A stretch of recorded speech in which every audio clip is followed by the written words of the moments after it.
coverage you can count on. This is the Erie News NOWCAST. Good Wednesday morning. We're crossing the halfway point of the work week. I'm Mark Soloway. Thanks for jumping on Facebook Live for this edition of the NOWCAST, a mid-morning check of some of the stories we're keeping our eyes on here at Erie News Now, beginning with the very latest from over at the Tokyo Summer Olympic Games. Yeah, the woman considered by many to be the greatest gymnast of all time. She has pulled out of yet another Olympic event. USA Gymnastics announcing this morning that Simone Biles has withdrawn from the individual all-around competition that was set to play out tomorrow. Biles says she's doing that to focus on her mental health. The world's most acclaimed gymnast really shocked the sports world yesterday morning when she took herself out of the team finals for the gymnastics over in Tokyo after she was apparently lost her focus. Biles said she just wasn't mentally ready to finish that event. The individual all-around competition, the new one that she's dropped out of, that again was set for tomorrow. USA Gymnastics officials say Biles is going to be evaluated before deciding whether or not she'll compete in the individual events in Tokyo. Those are set to play out next week. Well, back here in the States, 4 police officers who defended the U.S. Capitol during the terrorist attacks there back in January, well, they told their version of that day's events to members of Congress on Tuesday. It was the start of that testimony in front of a select committee in Congress. So those officers describing that day being overwhelmed, they said, by rioters, some of those rioters armed with guns and other weapons. Fighting back tears, these officers described how they were physically, verbally assaulted by those rioters as they fought for their lives.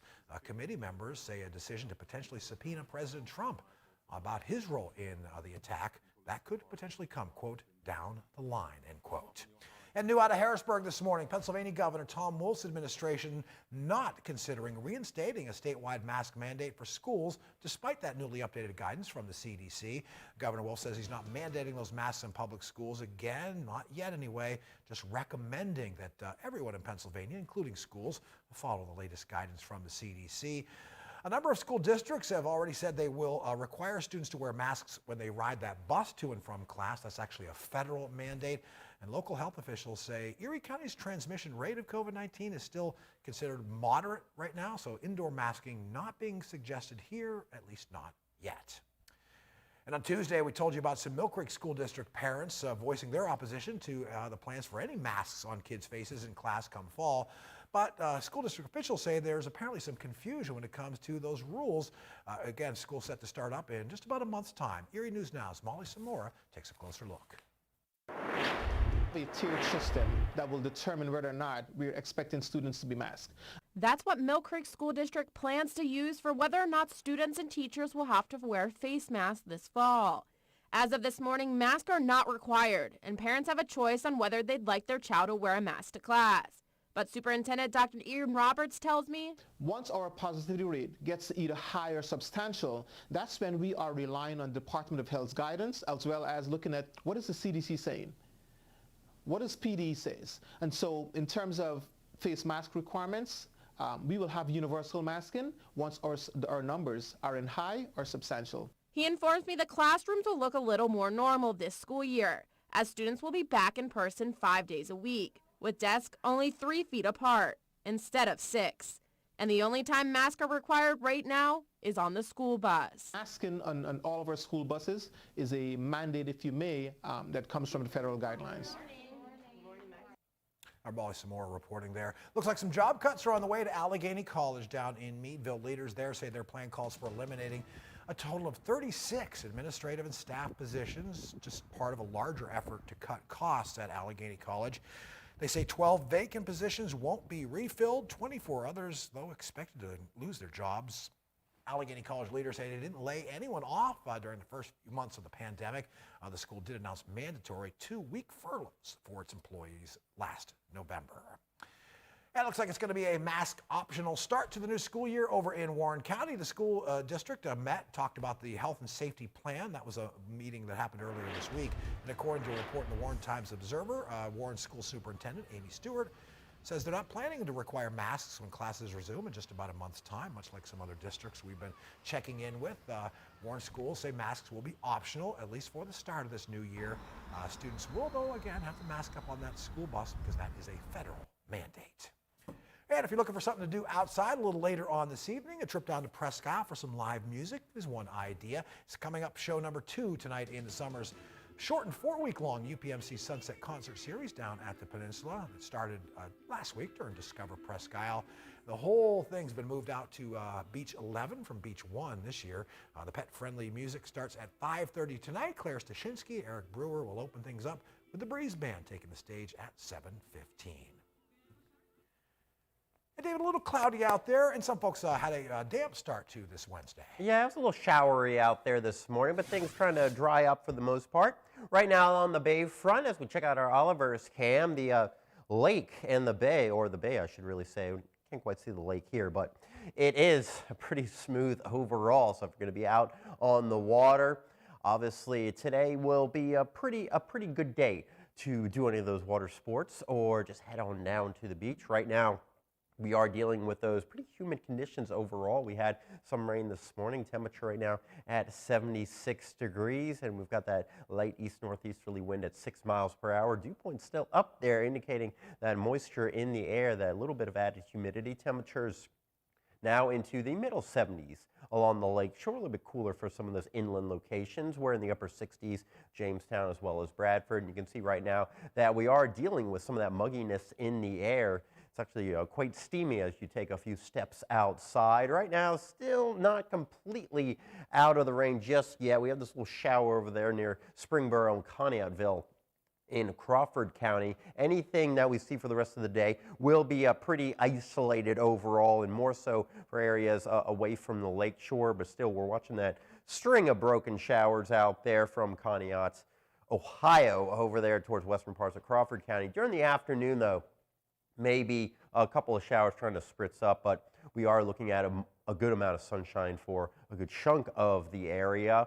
And as we roll into your Thursday, we're going to keep our eyes to the northwest. Looks like we could have some pretty rough weather back there into Wisconsin and parts of Minnesota. But as that system continues to move on through Michigan at night, it will eventually arrive our way, but it's going to kind of fall apart. Still, heavy rain, gusty winds, certainly a possibility with this more widespread area of rain that will be trucking on through during the morning hours. And then during the afternoon, still some lingering showers out there, as our weather pattern certainly will be changing. A cold front certainly going to bring us some cooler weather overall, cooler and some drier weather as we do look ahead to your Friday.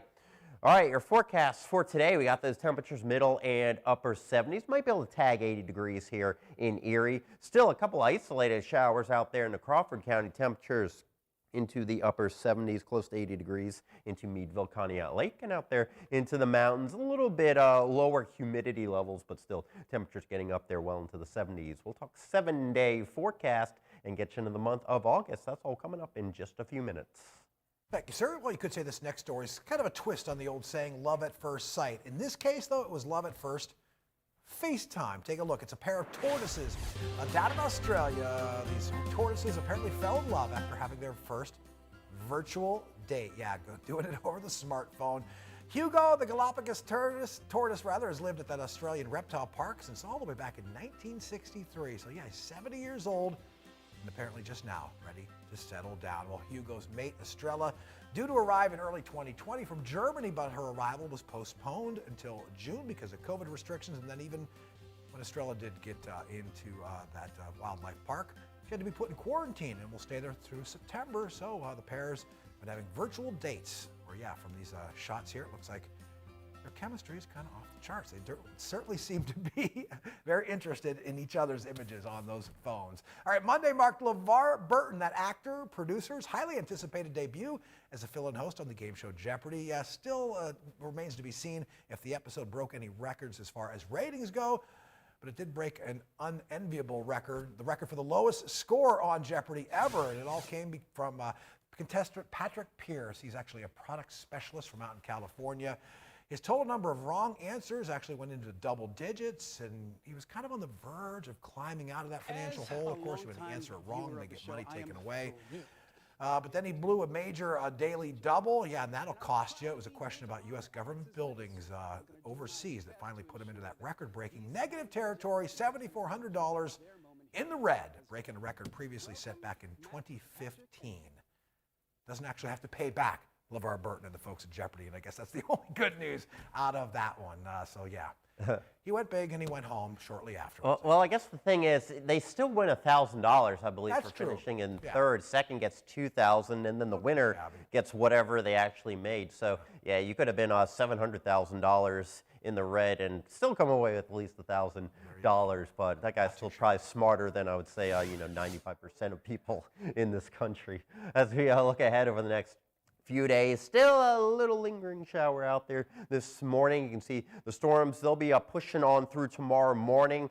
Got you covered tomorrow on Erie News Now Sunrise. John Stalin, he is in this evening, so we certainly have some active weather. Right now, the timing, again, looks to be the more widespread rain during the morning hours. By Friday, looks pretty good overall. Good way to start off the weekend. Comfortable for those outdoor activities. I know folks would like it maybe a little bit warmer because these temperatures, you can probably take off a degree or two, and that's how it's going to feel down at the beach. So yeah, it's going to be some cool summer days as we flip the calendar into August, typically our hotter time of the year. And you can see low middle 70s as we go through the first days of next week. All right, thank you, David. 30 minutes of news coming your way at noon. That is on WSEE, and we'll start Erie News Now Sunrise's Thursday edition at 5 o'clock tomorrow morning. We'll see you then.